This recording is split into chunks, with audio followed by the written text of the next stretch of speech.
Yun guys, magandang umaga. Andito na naman tayo sa panibago nating video tutorial. Ang ibabahagi ko pala sa inyo ngayon ay kung paano magpalit ng stator at kung paano malaman kung sira na ba ito talaga nang hindi pa natin nakikita yung pinakang stator niya, hindi pa natin nabubuksan. Paano nga ba malalaman kung sira na ang stator natin? Madali lang yan mga boss. Una, paano natin malalaman kung sira na itong stator natin? Madali lang yung mga boss, babaklasin lang natin to.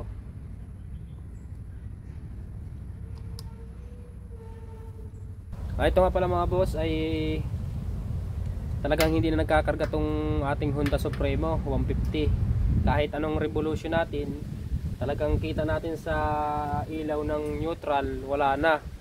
Lalo na pag buhay ang ilaw natin, ang headlight. Hindi na siya, kung talagang ayos pa yung stator natin, pagka nagsilinyador tayo, nag-revolution tayo, may supply pang nalakas dapat yung ilaw natin kung ang sira ay battery. Ngayon, bago naman ang battery natin, kaya i-check natin kung paano malaman kung talagang sira na ang stator natin. Kakalasin nyo pala mga boss tong ating 3-way na manggagaling dito sa ating stator sa loob.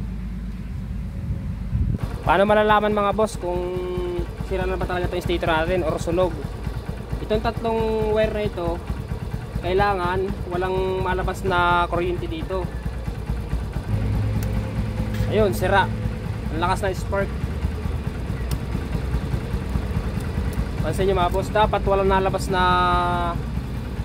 na kuryente dyan kasi hindi pa natin nilalagyan ng negative.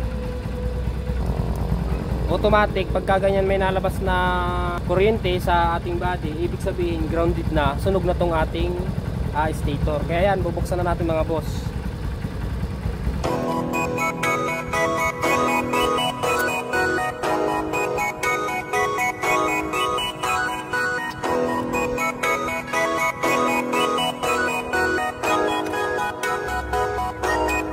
Ayun, confirm, sunog na mga boss yung ating pinakang stator.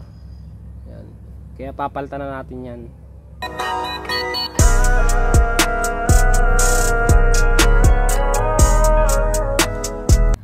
Kailangan pala natin mga boss ng allen ring.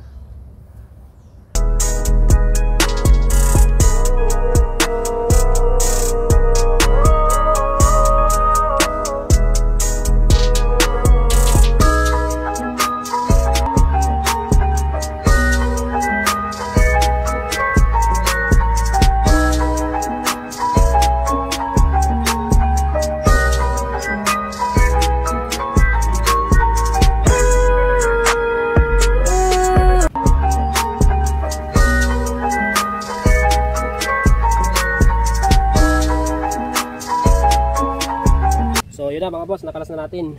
Papalitan na natin ng bago.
natin.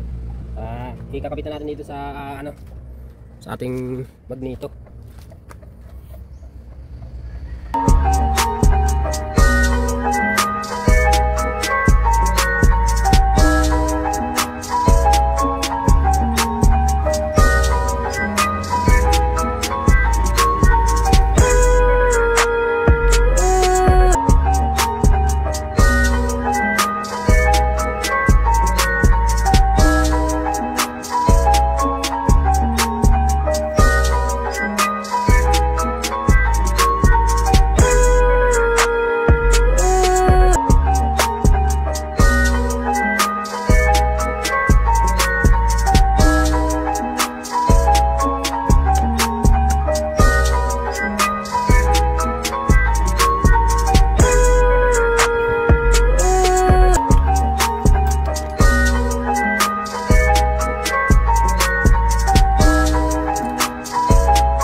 Ayun lang mga boss, kung nagustuhan nyo itong video ito, pag-like and share na lang para mapanood ng iba para sa konting kalaman, may natutunan kayo.